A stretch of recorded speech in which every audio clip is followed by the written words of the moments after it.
So here we are, last day in Kyrgyzstan. I'm pretty sad. Shut up, the cows aren't going to move. We're a couple of k's from the border now. I just camped out. It was pretty cold last night, a bit of condensation. But yeah, I got some friends, made some friends this morning, so it's all good. Some cows.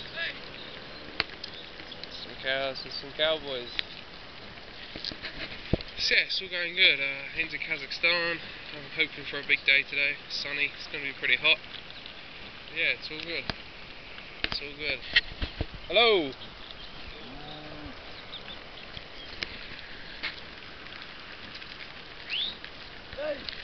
Goodbye, Kyrgyzstan. I have loved you. Kazakhstan, greatest country in the world.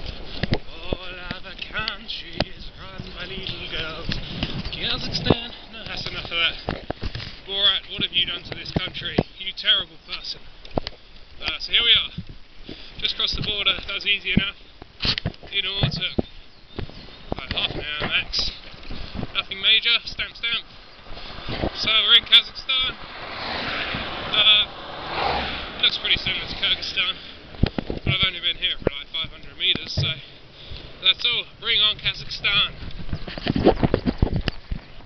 So we're going for a big one. It's 6 o'clock. We're done 230 kilometers, and well, I want to go for a new personal best, which is 11 kilometers away. And yeah, nothing like a nice 7% 5-kilometer hill to finish it off. I think it quite possibly could kill me. You can probably hear I'm struggling with my speech. But no, it's gonna be a good climb. I've had a Snickers. I'm raring to go. Can you not see I'm raring to go? So yeah, bring it on. New PB.